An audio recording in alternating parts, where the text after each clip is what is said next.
and welcome to our Morning Throners podcast. I'm Nelson. I'm Jeff. I'm Kyle. And we're the fucking Morning Throners. And welcome back to another episode of your favorite Song of Ice and Fire podcast. We are your Morning Throners, and we got John 2 on deck. Long one, longer pages-wise than we've been in a while. Yep, I like it. Good one.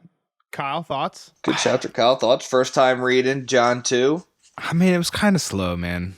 It was a lot. I don't know. I agree. I think it's almost like 2 chapters in one, a little bit. Yeah, for sure. I mean, you get a lot of knowledge of the North, but like he kind of goes into some extreme detail about some stuff we already knew, kind of, right? Like, Well, we also get confirmation on a lot of stuff that we thought but didn't know.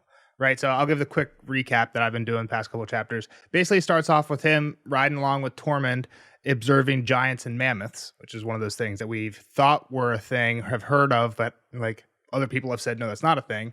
We get a lot of description of the wildling culture, what they're going on with, and then he basically meets up with Mance. Not meets up with, gets scolded by Mance. Gets called upon by Mance and scolded, for pulling his chain last chapter, lying about it, and basically they get to the Fist of the First Men. That's where he meets up with Mance.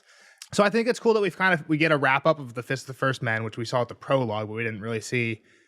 Like, we got the lead up to that. Now we get the aftermath. We don't really see what happened there, but we get on either end of it, right? And then I think that the Giants talk at the beginning is cool. And then also just Tormund is great. There's like a 3-page section where Tormund just tells funny stories. I mean, that's like the 4 points. I agree with Kyle. The beginning is, it's all good content. It's not bad. It's, I guess it's Tormund background. It's just Tormund being Tormund, and he's like going way too far. He's lying about everything, so like, what's it even matter? Like, it's like, it was kind of like, all right, stop telling stories. It's funny because it's like Jeff says, like Tormund background, but like Kyle's saying, like, like there's no way there's truth behind these stories. So like, is it really background? Like, it's all fake background. It's just accepted folktale now. It's almost like he's a fictional character in their real life. But John kind of likes him, right? So, I think John's starting to like really like him. Yeah, that's what he said. Yeah, we'll get to some of that. He's getting conflicted on some of these wildlings. We'll get into some of that as we go through the chapter. But yeah, so we kind of mentioned we start off with John and Tormund.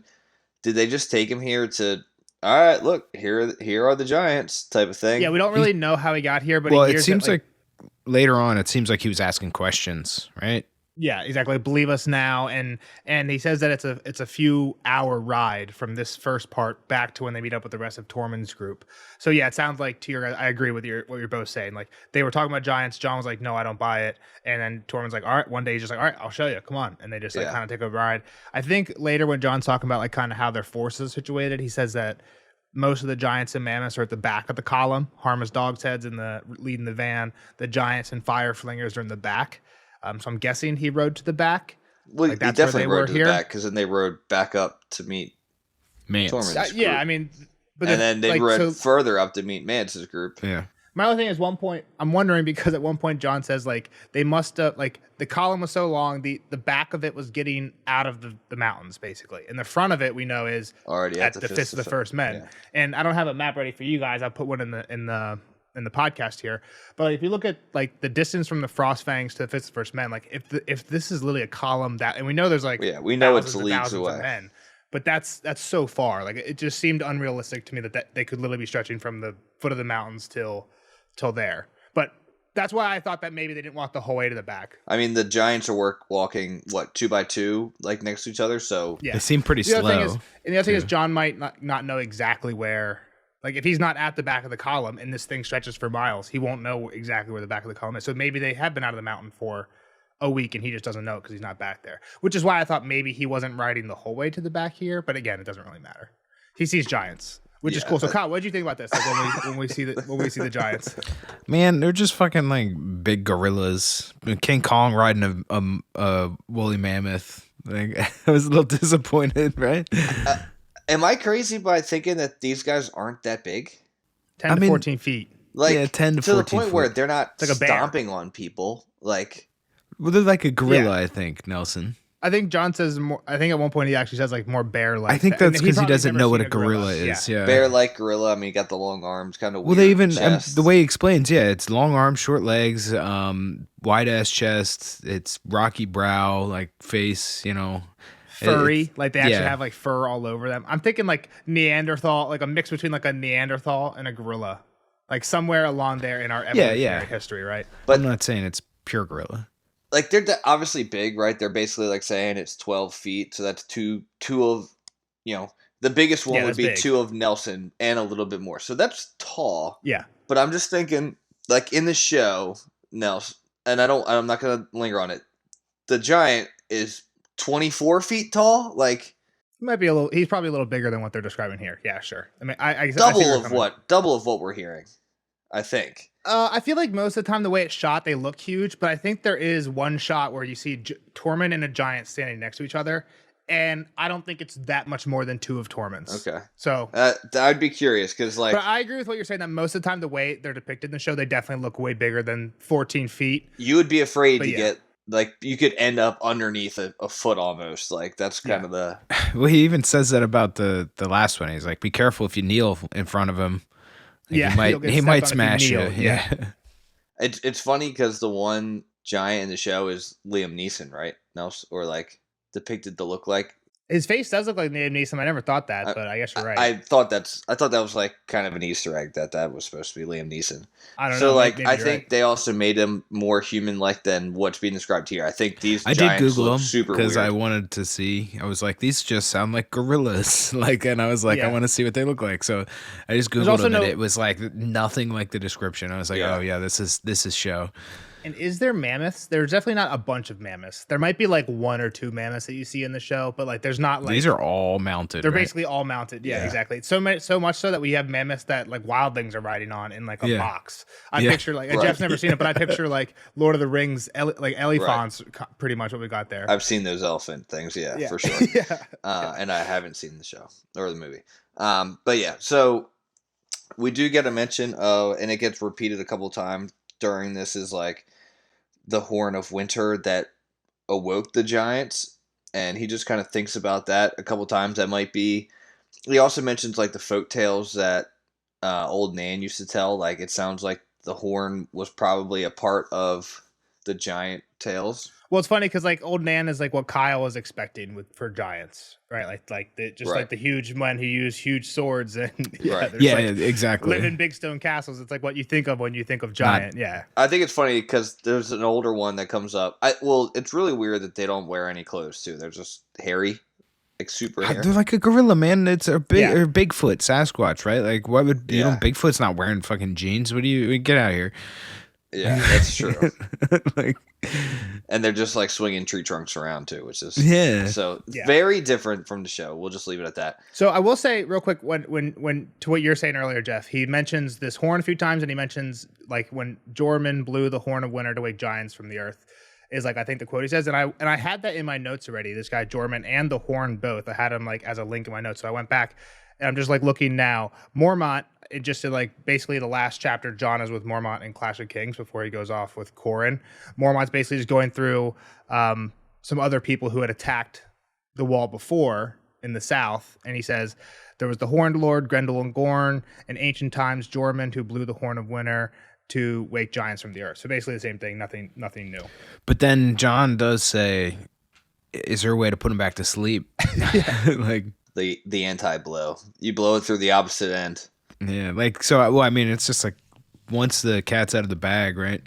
And later we hear this song about the giants that starts off that they're the first ones here. Yeah. So I was kind of like wondering with you, Kyle, like, it's, again, we know there's some stuff that, like, is, like, legend. We don't know, like, definitely take it with a grain of salt, but, like, were these, like, a magical thing that was, like, they weren't around, and then somebody blew this horn, and now these things are around? Jon seems to think there's like some potential to it, because later when he's like, the reason we get these Tormund stories is Jon's like prying out his nicknames. He's like, why do they call you Hornblower? And he's thinking to himself about this horn the whole time because he just saw these giants. Yeah. He's like, is he the one? Did he do this? Like, did he do it again? Almost, kind of. Yeah. Exactly. Yeah. Which I don't think is what happened. But I mean, you can't believe anything Tormund says unless you believe that he laid inside of a we'll get to the stories, I'm sure. There's no way Nelson lets us pass him without talking about him. So let's talk about the one then, right? Because he's about to bring it up. Yeah, so the one, well, the next is a giant comes by. Oh, so he meet, like, talks one giant. He talks to who John thinks is the king. So he's the grayest one, and maybe a little bit bigger than some. See, like, this is like the silverback gorilla, right? Like, I mean, that's why I'm just saying it seems like that's all they are, really. Oh yeah, I get the same thing. I get some like picture between like I think more Neanderthal than gorilla, but yeah, probably somewhere in that range, right? They can talk, so I'm thinking more than gorilla. I would think maybe they just evolved to be super hairy because it's fucking freezing above the wall. Well, I think Neanderthals were more hairy than we are more now, hairy, right? but I'm envisioning that they're covered, like almost more gorillish. To Kyle's point, I was thinking this the other day. You know how like we're not like hairy all over. I don't know why I was thinking this. Did we like evolve to not be hairy because we started wearing clothes? Like we didn't need hair for warmth, so we stopped. And like, if people keep wearing hats all the time, are we gonna not have hair on our heads? Would the same thing happen eventually? I think you'd have to like always wear a hat type of thing. Well, that's the thing. I do not know if this is true. I'm pretty sure. Like, I've learned about this because I took anthropology. But why would you have no hair on your face? Because we're not getting beat. I think it's other reasons other than clothes. Evolution. Like, we're not getting beat on the face all day long anymore. I think there's something what you're saying, Jeff, where like because we're standing up straight, the sun is like I don't know, hitting us at a different angle, so we don't need. I don't know. That's your section. I mean, no, that's right. I mean, that's the same. Our hair went from our back to our head to stop because that's where the sun hits us first. Right.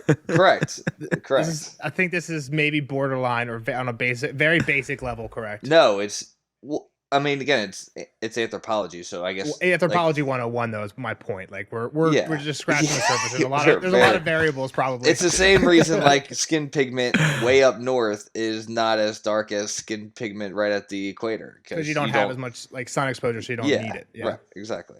Over hundreds and hundreds. This is more grounded in what seems to be logical science than I expected it when it first started. That's all I want to say. A lot of it was just me making guesses for what I was doing on my end. Yeah. So, all right. So the best part about Magmar is that they talk in the old tongue.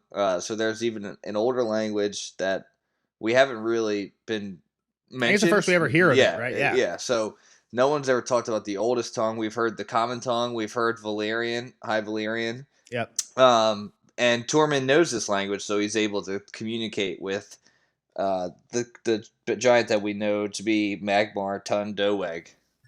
Or Mag the Mighty. Magmar Tun Doeg. Well, his name is just like sounds, right? Like, yeah. Magmar it's a bunch of sounds. yeah, and it's like that's probably what how the old tongue. Yeah, sounds, oh yeah, for right? sure. Yeah. Like eating rocks, pretty much. Yeah. So he's asked if he's a king. He's like, you can kneel to him if you want, but you might get stepped on. He's like, is that the old tongue? What'd you say? And Tormund tells him that they're basically just fucking with each other. He asked him if that's his dad. That he's just forking. I'm guessing he says that's how Tormund just says fucking. I looked up forking to see if there was some other verb that I just didn't know about. It I couldn't find anything. I think he's like just saying fucking in a funny way. I thought it meant that he was riding because he has legs over him. Like his legs are forked over top. I don't know. Which I think he was saying is your dad that old ass mammoth. I don't know. Gotcha. Just like you look like the mammoth. Yeah. Yeah, like you're a big hairy elephant. Gotcha. Yeah, but Magmar just coming back with straight heat. Yeah. Saying is that your daughter riding next to you making fun of John? But again, here he's just making like Tormund's making fun of Mag by saying you look like a mammoth. Mm-hmm. Mag's not making fun of Tormund. He's making fun of John. He's like, yeah, that looks like a girl. Basically, is what he says. Talking about John, that pretty girl you got next to, and then Tormund's like, maybe he's just never seen a man without a beard before. Which is funny. There's a few things I feel like that are callbacks to last chapter. Yeah, which Rob just shaved his beard. We had the discussion about that, right?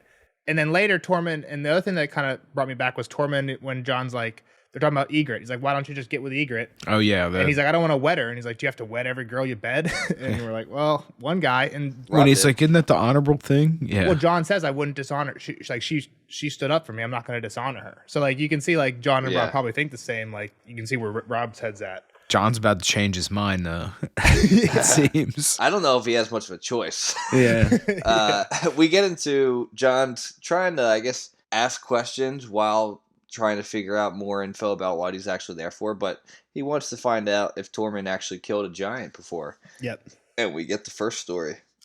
It was winter, and I was half a boy, and stupid the way boys are. I went too far, and my horse died, and the storm caught me. A true storm, not no little dusting such as this.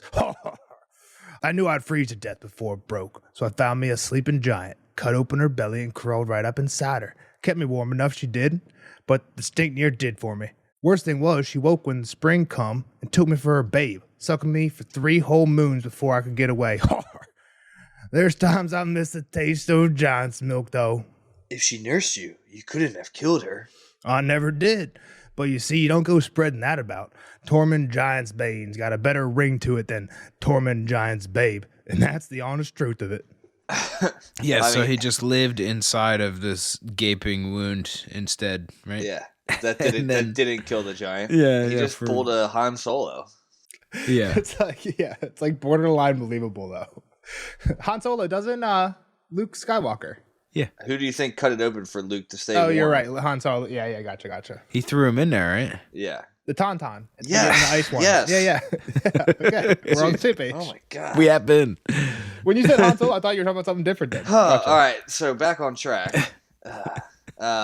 So he starts asking, like, well, what about all these other nicknames? Mance called you the Horn Blower, Mead King of Ruddy Hall, Husband of Bears, Father of the Host. Like, what's going on? I think trying to, like, all right, tell me the next story. Like, what horn did you blow? And we get a story about him all horned up and drunk. And Husband of Bears, right? And seemingly Mead King of Ruddy Hall. This might be the 2 stories in one, right? Yeah. I won't read this one. I'll give the summary of this one. Okay. Basically, it was snowing a fuck ton, even worse than the first winter that he spent inside the giant. So he's just chilling inside his Ruddy Hall, which I think when I looked up Ruddy, I get red. Pretty much what Ruddy means is like a hue of red is what I got. So he's in his hall just drinking a lot of mead. So he just drinks and then he gets to thinking of this girl and he's getting horny. His member's getting harder. Wait, this girl that kind of sucks, right? Like that's it. Well, she put up a fight. Again, like there's this whole like rape culture that is like accepted and encouraged seemingly and like John even hints on it later. But yeah, so he's like, yeah, she put up a good fight. So I want to go find her. So he goes out to find her. She's warm. She had big breasts. He gets bundled up. He goes out. He said the town is half covered in snow. So he eventually finds her. He got turned around, eventually finds her, brings her back. She put up even bigger fight than the first time. But he got her out of her clothes and they had a good time. But when he woke up, it was warm, but he couldn't enjoy it because he was all fucked up. Half his member was bitten off, and there was a she-bell pelt on the floor. And then all the wildlings started telling stories about a bald bear running around with some queer-looking cubs. But Tormund says he wishes he could find that bear again. And John's like, if you did, what would you do with it? He bit your member off, and he says, only half my member, which is still twice as big as any other man's. So. Well, yeah, didn't he want to see the kids too? He thought they'd be good. Yeah, they gave him nice, strong sons. I've never had a better time or stronger sons. Yeah, exactly. Yeah. All right, so good story about bear banging, which brings it spins off into, well, Tormund, why aren't you banging Ygritte, who's obviously, you stole her, right? It gets into this whole thing that you stole her from the 2 men she was with. She's obviously pretty much loves like, you. You owe her. Yeah, he's like, this is like, what are you doing? That's next step, right? Like, you stole her. Why else did you steal her? Now you should be sleeping with her. Yeah, again, like, I don't know, like, we don't know too much about wildling culture, but it's like, it seems like what Tormund's saying is like, yeah, once you did step 1, step 2 is now you guys are together. Like, yeah. You did the step 1 of raping someone, the kidnap part. Now you just need to do the rape part. Like, what the hell? It's like kind of where Tormund's Why aren't at. you finishing your duty as a wildling? And John just doesn't understand where they're coming from. Yeah, so, he's like, I don't know if I want to marry her. Like, I'm way too young. Marry her? Who's talking about marrying her? But really, internally, John is still conflicted with the Nice Watch thing, right? Like he's still the back of his mind gonna try and have to salvage this after the end of whatever happens. Yeah, and like the last chapter, throughout this chapter, there's a whole bunch of like in his head, like Corin told me, I got to do this, right? But let's be real here, though. Like John is really giving his hand internally of he thinks this is gonna be quick, like 2 days. I'm in and out of this camp. Like I'm soon back at the Fist of the First Men. I'm gonna be back with my men. Like I don't know why he's thinking that's gonna be. I don't think so. I'm not sure.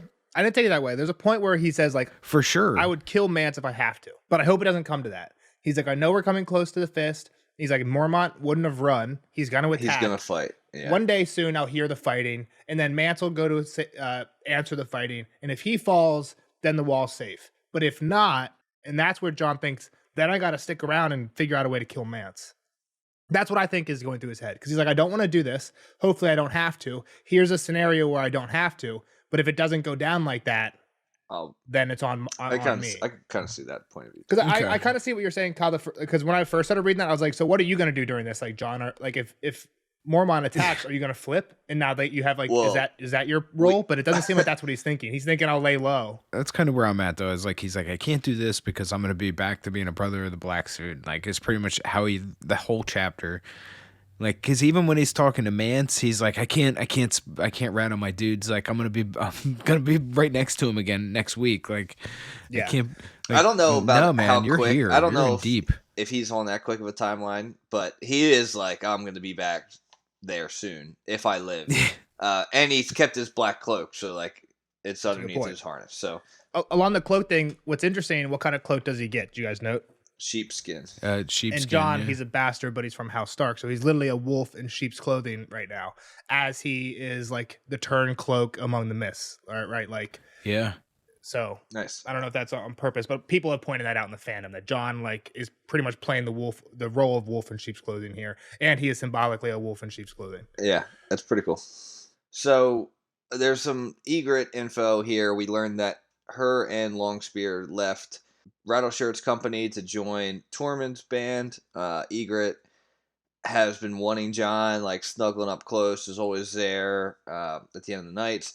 Jon is getting a little bit of camp goggles, Nelson. You'll understand that. Yeah. Well, I don't know if it's camp goggles. You're saying the fact that he thinks she's getting more attractive. Right. Well, she started out unattractive in his eyes, or common in his eyes, and now like every day. So camp goggles, for those who don't know, that's a thing that we would say in football. When you get to camp, you're the first one on campus. You're literally the only. It's you and like just 100 guys for 2 weeks before anybody else gets to school. So your judge of like who looks good. I don't know if we should say this. Yeah, totally you're different. idiots, man. Nah, the judge of who looks good is totally different. Everyone's heard like a California 10, right? That's like a totally different thing than like people have heard that. You know what we're talking about. That's what camp goggles means. I've never heard California 10. I understand what you're getting at though with camp goggles. I don't think that's it's the same thing though. I think this is more of like, don't they say like when you're like in a relationship with somebody, like the more you like have just like emotional feelings for somebody, they become physically more attractive to you also? Yeah. That's what I picture this as. Okay. Because there are other girls around. Like all the wildlings are around. There's got to be some smoke show wildlings, right? Yeah, I'm sure. Harma the keg. Well, I mean, if there's smoke shows down south, there's got to be smoke shows up north. But I guess they don't take as good of care of themselves. They don't care about their appearance as much. So like they're not dolled up. Is what you're saying? I mean, he literally says Egret's hair is like a knotted nest. Like it's probably one big dread, right? Like yeah, that's kind of how I picture it too. Yeah. It stinks. They can't smell good. They can't smell good. They got to smell like shit. Well, they don't shower, right? Because Jon says teeth. even one point, I wish I had hot water for a bath. Well, she was saying that they could get in the water, though, right? Yeah, like Jon's going over the flirting that she's been doing, right? That's kind of the section we're in. And at one point, Jon's like, I wish I had hot water. And she's like, we can go skinny dipping in this frozen lake and warm each other up afterwards, right? So she's trying to teach him the wildling ways. But to your point, they don't bathe often. Jon's wishing, like, he's so dirty, he's literally wishing, like, out loud, I could have a bath right now. Yeah. And he does mention, like, he's not going to break his vows by being with a woman. I want to find a little bit of a loophole in the words of the Night's Watch here. He kind of spells out the loophole for you. Take no wife, right? Take no wife and hold no lands, father no children. So Tormund solves it for him. He's like, you don't gotta wife her, and she can go get some moon tea. Moon tea. It'll be good. Yeah. So Plan B. Huge loophole there in the. Yeah. They also say it, so along the lines of her hair. I don't know if we said it. She's got red hair. They say it's lucky, and she's considered beautiful among the wildlings because this is something that the wildlings Kissed by like. fire. They like red hair. This is also something George likes. George is a big red hair. I think like his first couple of girlfriends, like if you look at George's like past relationships, it's like all red hair.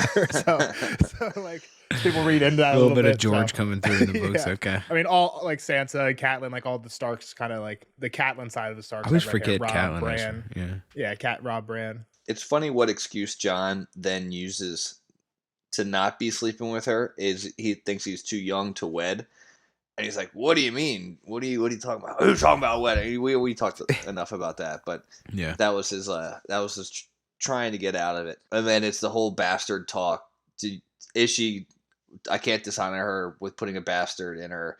I actually don't think we need to talk too much about being a bastard. We kind of hit on it a lot, but bringing us back, he thinks of these free folk as scarcely human, right? That was his belief of them, or what he's learned of them before he's come north, and now that he's living with them, I think he's kind of agreeing with that thought that they're lesser human than what they do south of the wall. Well, the quote he says is, "They have no laws, no honor, not even simple decency. They steal endlessly from each other, breed like beasts, prefer rape to marriage, and fill the world with baseborn children." Yeah. But like, kind of on like the topic of bastards, like what Tormund says is like, are Who bastards cares? weaker? Are they more likely to die? Like, that's what I was gonna say. He's kind of. You're a bastard. I thought he was kind of finding his place with these people, like, and kind of seeing like a. I kind of understand the merit of like their ideals is like I'm seeing. I just saw like small wonder that the Seven Kingdoms thought the free folk scarcely human.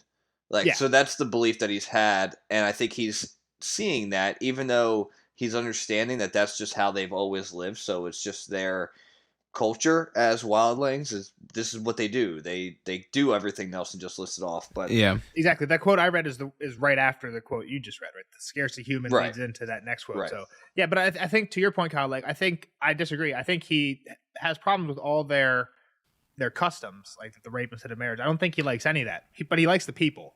He actually likes Tormund and he likes Ygritte, but he still has problems with like all their. You're right. The way they do their shit. So yeah. And this is what he says. He likes Tormund, the great bag of wind and lies that he was, and he liked Longspear Rick and Ygritte too. Well, but he doesn't want to think about that too much. Can't think about her. He's going to get tight in his groin. But it's more than just the good ones. There's the bad ones too. You got Rattleshirt. We know him. The Weeper, who we met last time also. Harm of the Dog's Head. Squat keg of a woman with cheeks like slabs of white meat who hated dogs and killed one every fortnight to make a fresh head for her banner. It's crazy that she has that many dogs. Yeah, I hate this lady. Yeah, like you're supposed to, right? Yeah, she's the worst. How do you have that many dogs? Yeah, it doesn't make sense. Well, yeah, like obviously she likes dogs if she keeps that many around, right? There's got to be a ton of them. There's got to be hundreds and hundreds of dogs. That's ridiculous. Well, a fortnight, right? So you need 104 a year. That's a lot of dogs. That's a lot of dogs. Yeah. Well, how long's a fortnight? Fortnight's 2 weeks. Oh wait, yeah. So 24 a 20. Year. Dude, you said 100. It's more than that too, but what do you mean? 26. 26, yeah. You'd take 52 divide in half. I was taking 12 by times 2 because there's should be 2 fortnights in a month. That's what I was doing. That's why I was getting the times how the year works. I know your guys' math is better. The 52 divided by 2. Dogs, still a lot of dogs though. And there's a couple more people. So Stir, we're just gonna say his name's Stir. Yep. Stir. Magnar. Then we heard last time that Magnar means lord, so he's lord of some place named Then. But we hear here that his people look at him more of a god than a lord. Mm-hmm. And the last one, first time we heard of this cat. Yeah, pretty cool dude. Varamir Sixskins. Nelson definitely has a character made in one of his like fantasy games that I think plays off of. Don't Varamir you? might be named Varamir, maybe something. Or like probably named a character Nelson Varamir at one point. Nelson Foreskins, like. Yeah, that's true. I probably did that. That's a good one. George should have done that. Damn. George should have made Varamir Foreskins. Varamir gets his name for being able to warg into a bear that he rides, a shadow cat, and 3 wolves that follow him. Yep. And is there a bird too? I'm guessing he's the 6th. Is where I'm guessing that comes from because you listed everything we hear of now. Yeah. And John says this guy makes him feel uneasy and makes Ghost bristle too, like the fur on Ghost neck. Yeah, he's ready. Yeah, if he's creeping out the direwolf, right? Like we've learned not much creeps him out. Yeah, and to be aware when they are freaked out. Yeah, this is the first time I heard about this guy. Do you think anything special when you heard him besides like that's cool? I'm not sure what you mean by special. That is strange, right? Well, I mean, like again, we're like just borderline getting into like the warg thing. We've only seen Bran do it a little bit. Yeah, we don't. I don't know the rules around it, right? Yeah, like even this chapter, we learn a little bit more with like the eagle attacks Jon. I think we knew like that they were referring to this eagle as a rel before, but like They're literally Yeah. calling the eagle by the name of the guy that John killed, who was like a ward, right? Yeah. And John thinks like, damn, there's some hatred for me is still in this thing. bird fucking hates me. He's staring at me the wrong way. Yeah. So besides the actual people by name, John goes into some like descriptions of like the Weird, people, super weird ones, which kind of remind me of like the people Tyrion, like at least what John's calling them by remind me like these guys could be like the mountain clans that Tyrion knows. Well, that's what they are, right? Like, yeah, just different clans of wild people. Yeah, exactly. Yeah, in a colder climate. But yeah, like so we got people haunted forest, frozen shore. Men of the frozen shore rode in chariots of walrus bones pulled by dogs. So I'm guessing these are like sled. It's so sled weird. dogs. Well, John It's such calls a it a strange chariot, thing. but it's probably just a sled dog, right? Yeah, but that's such like a strange like thing to be known by. Oh, it's pretty badass. I guess if it is just like a sled, it's a lot Like he less calls it ridiculous. a chariot made of walrus bones, but I'm guessing it's just a sled, right? Yeah, you're probably right. Terrible Ice River clans who were said to feast on human flesh, cave dwellers who dyed their faces blue, purple, and green, and I like those hornfoot dudes. men who were walking with soles as hard as leather. So I'm guessing just these guys are barefoot. Like they don't wear Barefoot, yeah. shoes. In the north with like Frostbitten feet. Just makes me that dude from Dual Survivor. Jeff, you had to have watched that show. yeah, he's got such. He runs around in Arizona. There's like the military guy, and then there's the hippie guy, and they like make him go out and survive together. Yeah, he doesn't wear shoes. It's fucked up Cody. a couple of times in the Dual Survivor. Yeah. Yeah, I think they got into a big fight, and they had to like swap those people out with different people. Then the show crashed. and Yeah. burned. But those two original guys were awesome. Agreed. So, and John just mentions how Mance spent years going from group to group, assembling all these singular daggers into one big sword, I guess, that is now about to mount this attack. Yep. And he won some groups with words, some with songs, and some with his sword. So, Pretty much did what had to be done. Yeah, cool little quote that John has for him. He had no crown, nor scepter, no robes of silk and velvet, but it was plain to John that Mance Rayder was a king in more than name.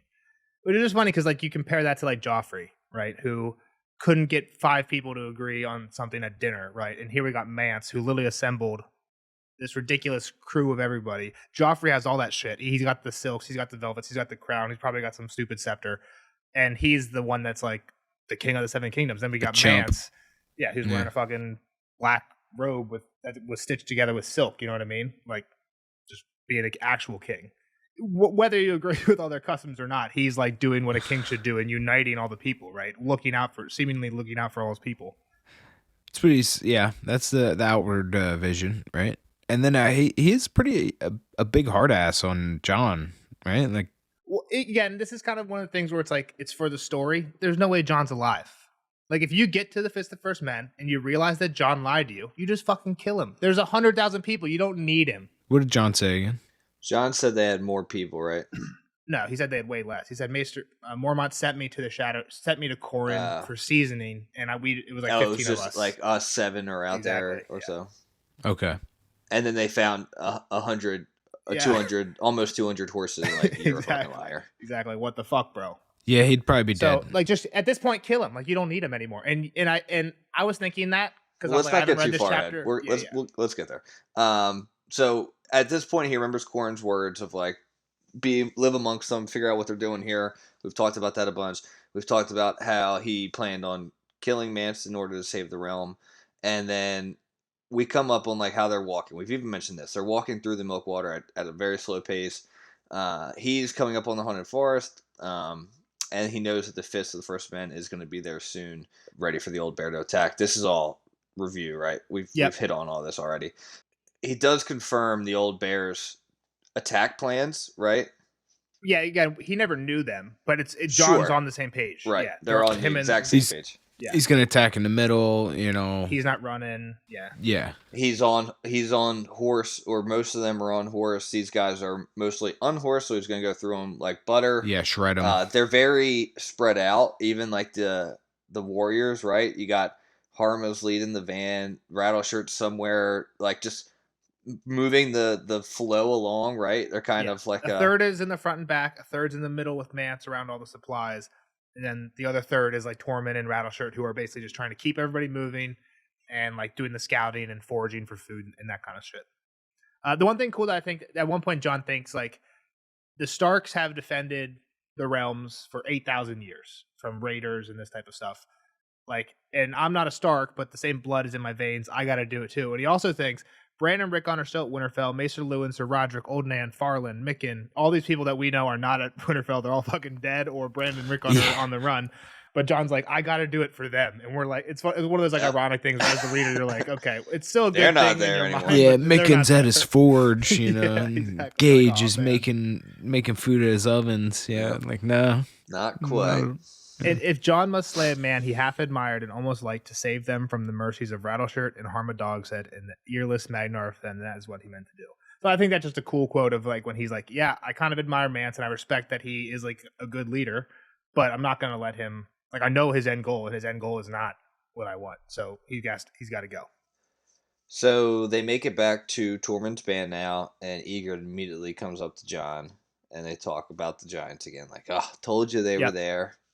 Ghost was with them. Again, it doesn't really matter. Ghost was with them this whole time. He bailed on the way back. Yeah, so no Ghost for this. And it's snowing pretty hard. Big ass snowflakes. Yep. And we just kind of get more info here on Egret then. She's a tough cookie. Tough girl. She's not very tall. They call her a spear wife, even though she actually uses a bow and arrow. She's not wed, but John thinks the term still fits her well. Like it's a good description. You get a good picture of like the type of person that she is. Yeah, and she reminds him of Arya. Yeah, and they fuck with him too. She's like, "Did you see the giants?" And Tormund's like, "Yeah, he wants to marry a mammoth." So they all like get a quick little laugh out of that. But then so she asks him about the song.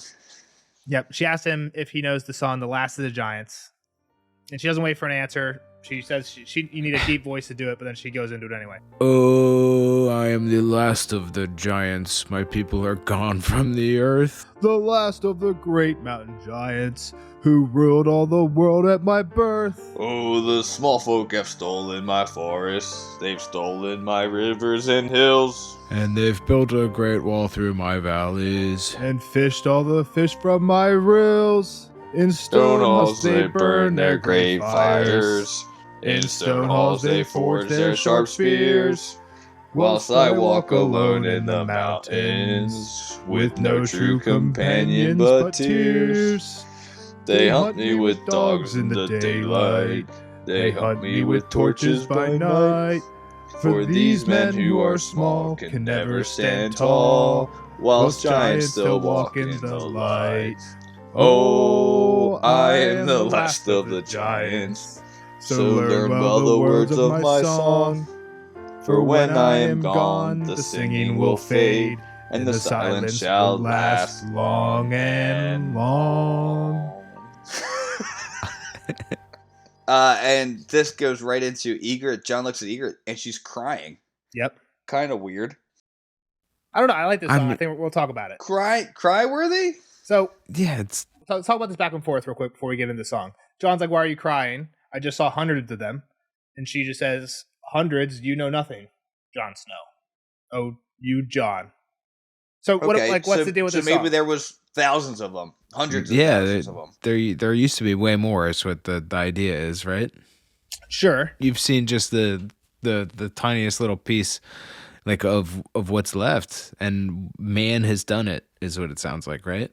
Yeah. The other thing is, a lot of people say this is just a big symbolism. In the Wildlings, this is like a wildling anthem. Not even like the giants. This is more of like a wild, like this is them too. This is their struggle now too. Like if they win, then they're gonna get south, and then like that's it. They're the last basically generation of wildlings. And if they lose, then they're all gonna die by others, and they're the last generation of wildlings. So like I think this is like a song that they know this is kind of like the end of their people. Whether they make it south and they win, they get what they want, or they basically lose, like this is them. Even to the point where they built a great wall through my valleys. They fished all the fish from my rills. Right? They've built a great wall. We know about a great wall. This happened. They built a great wall, and there was some people stuck on one side, and they're the ones kind of getting shafted. Whether you see it that way or not, a lot of people in the fandom think this is like a wildling. Like this is like a wildling anthem, basically. I mean, I assumed they were talking about the same wall, but like the giants saw the wall as well, right? Like, sure. I mean, it is true. But I know what you're saying. Like, you're right. That's why they've adopted it for sure. Is there? Yeah, I'm not saying it doesn't fit the giants, but I'm saying the same thing that happened to the giants is now happening to the wildlings. Yeah, that's what I'm saying. That's why they adopted it. A wildling probably It's their wrote this anthem. song too. Are there giants playing huge harps and shit to sing to, or Well, the only giant we've seen doesn't even speak the common tongue. And from what we know of the common tongue, Magmar Thundu Wag, it doesn't seem like a song well, where they could have translated it. for sure. Like, and they do have old tongue songs because they say Mant sings them. Well, to your point, Nelson, like the wildlings might have just used the giants as their metaphor. And when John asked, and that's kind of when I wanted to get into a little bit of that conversation. When John's like, "Why are you Why crying? are you crying? There's hundreds of Yeah. them." Because Egret's like, "It's not about the giants. This is us. Like, we're the ones getting fucked. You built the wall. You took all of our shit and just said it was yours. We're the ones that are now bleeding and hurting because of this, and all of our traditions are going away." All right, I agree. I think we all agree on that point. So, bam, right in his Bird. eyes. Got his Bird ass. attack. And the longest fall in history off your horse. He falls for like 2 paragraphs. But the bird Orel fucks up his face. Rattleshirt definitely probably told him to because everybody's pissed off because they find out for sure. John lied about how many were with him. Rattleshirt's coming for John. Like, all right, you're going to Mance. Tormund actually defends John. Like, he's part of my band. You're not taking him. But Pretty sweet. But word came from Big Dog here. What's cool too, because Rattleshirt's like, "I want him," and Tormund's like, "Well, you better come with sword in hand, because that's where you'll find mine." I just think it's the cool wording, the way that Tormund defends him. Like, I'm gonna defend him with my life, like, which is interesting, kind of to like, Yeah. this is a new guy, and Rattleshirt's not a new guy. Yeah, I mean Tormund. They don't see one eye of the to best eye. fighters too. Well, I mean, yeah, they don't see. We don't know too much, but like, they don't seem to see eye to eye. Rattleshirt and Tormund, they're not. They're not buddies. Do any of these groups see eye to eye? Yeah, that's a good point. That's definitely part of it, right? Is like he's sticking it to him Yeah, as well. Yeah. So John's fucked up, bleeding, eyes, face. Egret's all worried about his pretty face. I thought that was she calls his sweet face. His sweet face. Doesn't seem like something that they would, even these spirit wives, like if she liked a guy, like it wouldn't be for their face, right? Yeah, It's exactly. not they're That's really not their what they value, values. yeah. But she likes his face. He ain't bad to look at, yeah. And they're like, all right, come on. And John, I think at this point is like, all right, fuck it. Like, I need to go. Like, it's not like well, when they said I'm not Mance, running away from this. Yeah, when they called Mance, Yeah, pretty much. Yeah, that was like, the end of it all. Like everybody sent him Yep. at that point, right? He's like, "Let me get my horse," hoping to find Ghost. Doesn't find Ghost. Gets his horse. Comes back. Thinks he's not going to clean up his face. Let Mance see. But let him see. when what John they gets did. there and John's in deep shit, Mance doesn't give a fuck. Like, Mance is like, He "Good, doesn't give a you fuck should at have all. because you lied to me." Yeah. So Yeah. So Egret saying, "I'm coming." They're like, "Fuck, no, you're not." And she's like, "I go where I she's want." like, I'm going. Yeah, Which so is kind of they go. weird. Like, it seems like Mance would have had no problem, like, saying, like, get the fuck out of here. But, She has claimed him for sure, right? Yeah. Like, oh, if it goes only one way, John's taking him. No girl is coming to steal John. Yeah, That's for sure. yeah, she's laid claim for sure. So they come up to the first men, and we just see like horses weirdly killed, all over the side of the hill. Yep. And the legs gone, wildlings are stripping them Twisted around. saddles of any like goods that were in the Iron, saddles, horseshoes, meat, literally taking the meat off, like actually cutting the meat off of them with stone axes. Like, take it all. Gotta Fuck eat. it. Yeah, why not? You got Harma says you got 1 to 200 of them. And it gets worse as they go up the hill. More horses once they get inside. Well, they're like stabbed on the spears. They're like all the defenses that they set up. Nothing worked. Is what came out of this.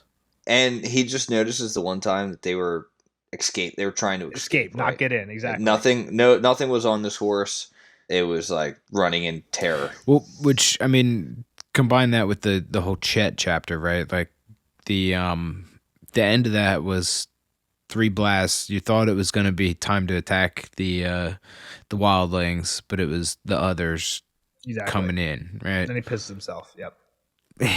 Yeah, but who knew it was like this close and this imminent, and that like they were going to be overrun on top of the hill like this? It's kind of It crazy. didn't right? sound like the hill slowed the whites down at all. Not at all. Yeah. And didn't Mance work. admits then, like at the end, like it would have slowed us down. Like I wouldn't have attacked this spot. Yeah. But so there's also ravens flying around eating these horses, and he wonders if they're wild ravens or if they are Sam's ravens. Right? Yeah. What happened to old buddy Sam? It's like, where and what is Sam now? Exactly. So, Kyle, what do you think? Like, what is not just Sam, but like that group? I mean, I think Sam's alive. I feel like there's the main ones are alive, right? We haven't seen many people. Any people. But I guess that makes sense, right? Like at the same time, they've been kind of coming back as the whites, the zombies anyway. I think there's a hint of that when John said later, he's like, "Who commanded here?" And John is trying to stall, and he's like, "What? You didn't find a body?" And what Harma says is, "These crows are such fools. Like you're not going to find a body." Is how I kind of read that. To what you're saying is like, yeah, if anyone who died isn't going to be hanging around here, they're somewhere else now. Well, that's fair, right? Like I mean, and John has seen that happen, but only a couple times. But they did find those bodies, to be fair.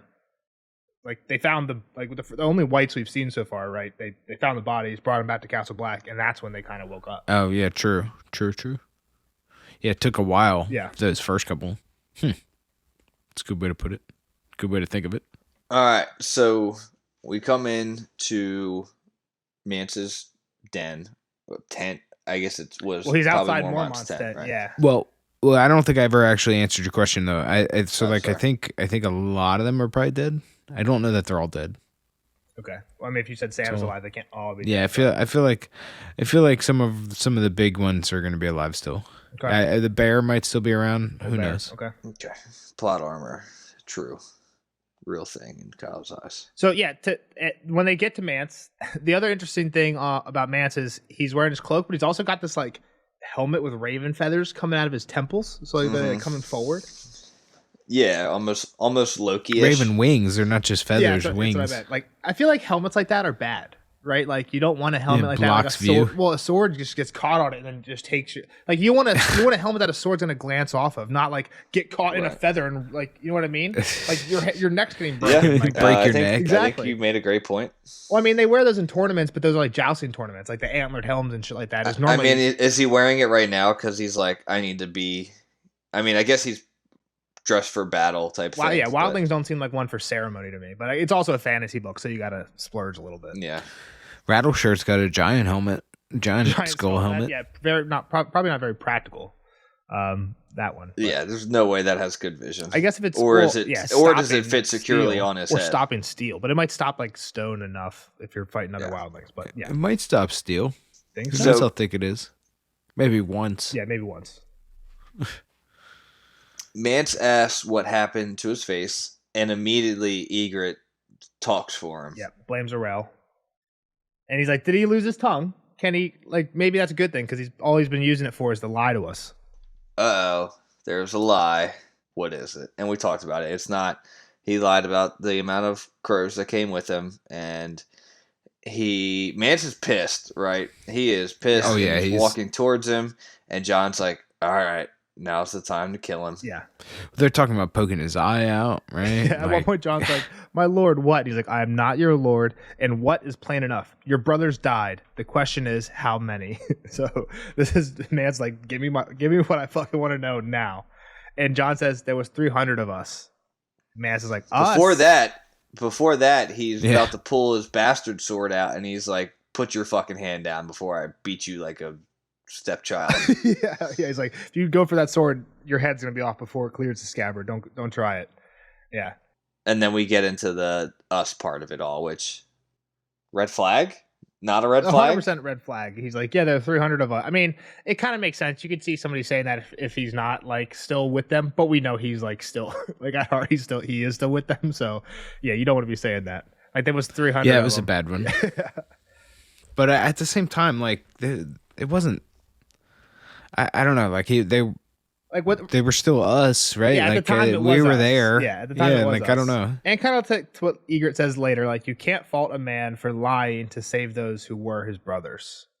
That's what she says. Like, and that's kind of it. Like they were his brothers. Like you still say like us at that point, like in the past tense us. Yeah, I don't know. Yeah, it's Now he's with them. Now he's with me.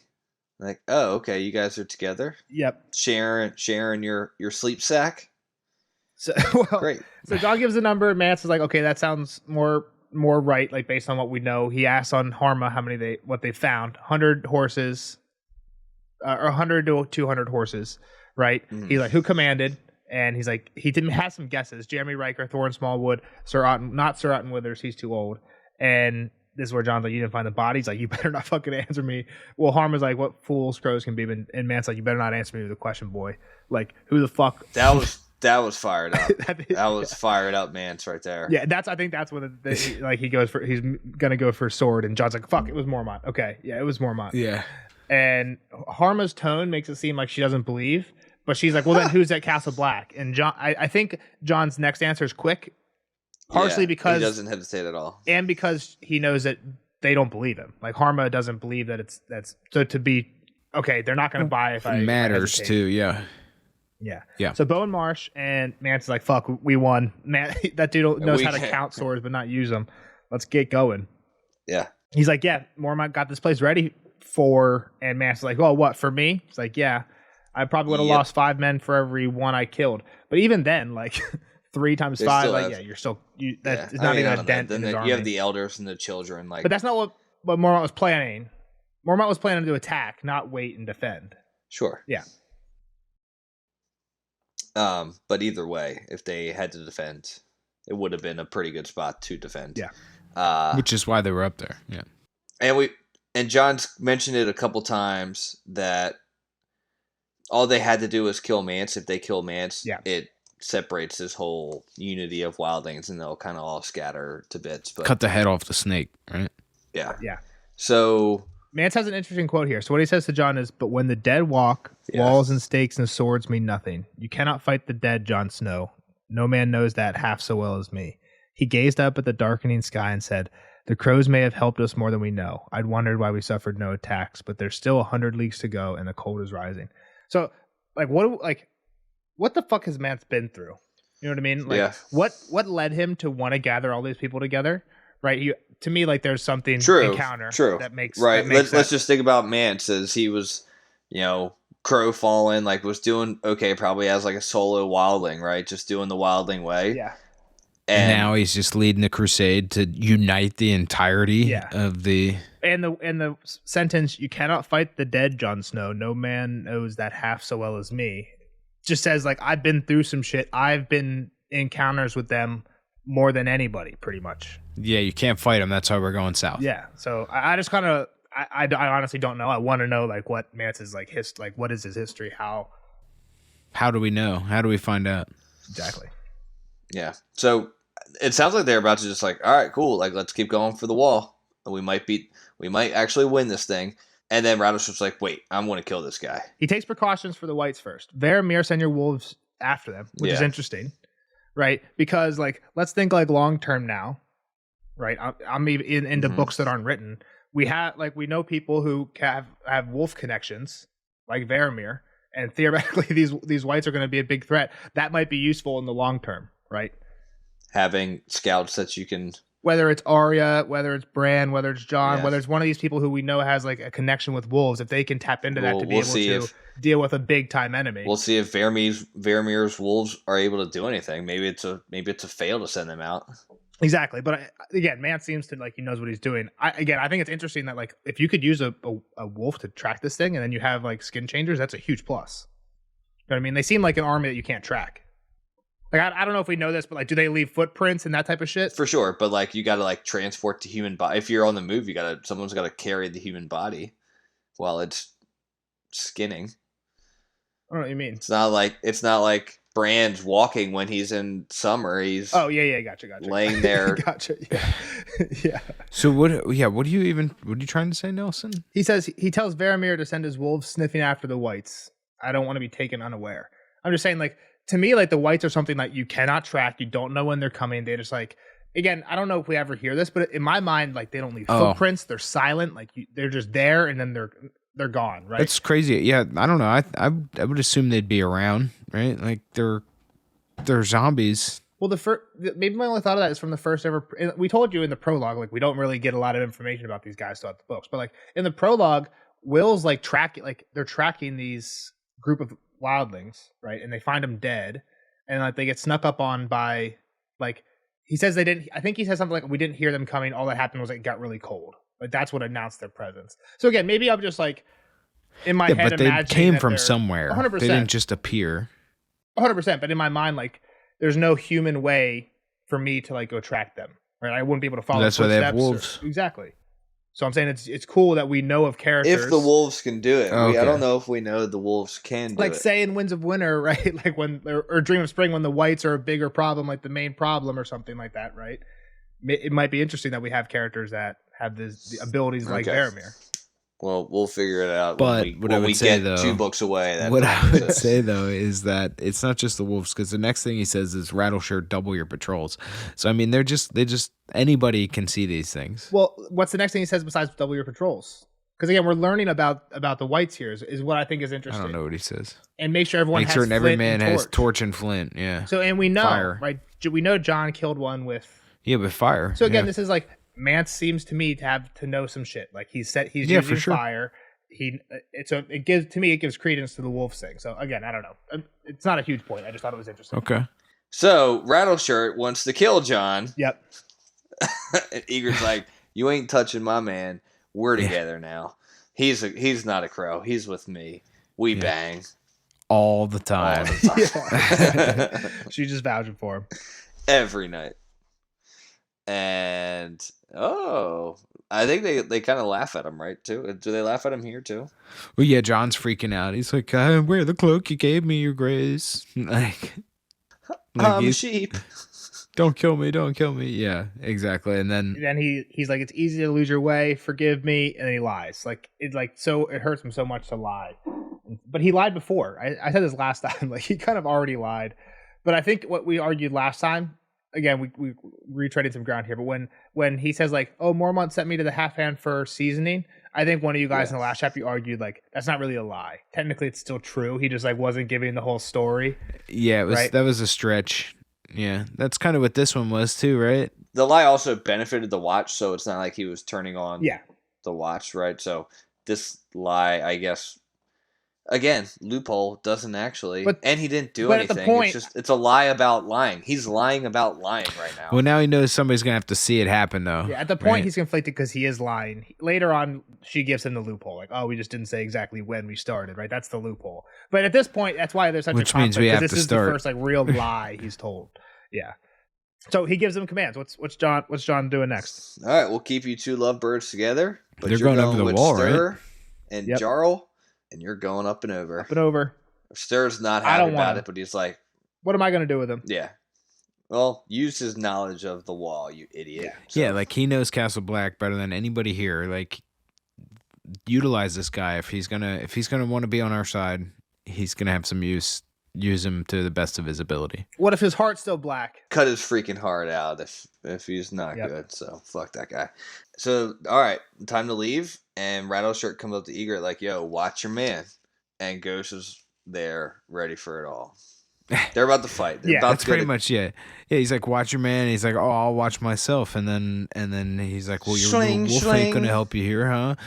Yeah, you want what Corrin got? Yeah, you got your wolf now. Oh, I do. Yeah. Ghost is there. Luckily Varamir just left because Ghost doesn't like Varamir and his wolves. But yeah, Ghost shows up after he leaves. So we have a little John Eager like, "Hey, like thanks for lying back there for me. You didn't have to." She's like, "Oh, no, Jon Snow, like you owe me. You just signed up at this point. Yeah, You're in. I got you now. You know what I put in my notes? Time for John to show what that mouth do." So I don't know if we mentioned earlier, but old Nan used to say that the knights and ladies would sleep with a sword in the middle. That's how John was keeping Egret away, was he was having Ghost sleep with him every night. So here at the end, Egret's like, "Make sure Ghost has somewhere else to sleep tonight, John." Like, not our bed. That's great. Deeds is truer than words. Yep. Like you gotta, like if we're gonna be in this together and I'm gonna keep you alive with these people, you gotta at least make me come once or twice. Yikes. Kyle, thoughts on John and his arc right now? He probably is gonna make her come once or twice. There you go. She deserves it. So does John. They both deserve it. And they all do, right? Go at it, little kids. Sure. I mean, John is only 15, so. What was I gonna say? Yeah, I mean, like it's gonna be interesting when they go over the wall, right? Like, first off, going over the wall has to be And there's no elevator on this side, right? No, there's not unless the Wild Things built one without Old Bear knowing. They have to know of somewhere that's lower, but like I don't think it's gonna be to the ground, right? Yeah, I mean the wall's pretty high the whole way through. I'll say that. Yeah, but no, we know there's some issues with it, right? Yeah. So I don't know. I'm interested to see what happens when this army appears up north, right? Like nobody in the south is ready for this. Yep. So I gotta get some new John art it's gonna take a while. Some cool eagle talon scars over his eye. It's gonna be sick. All right, well, we'll see Kyle in the next one for Sansa 2. I think we have already had a Sansa chapter, right? Yeah, it's Sansa. Yeah. Sansa 2. Yeah, it's Sansa. We'll see the rest of you guys in the spoiler section. Bye, Kyle. Bye. All right, later, nerds. Spoiler alert! Spoiler alert!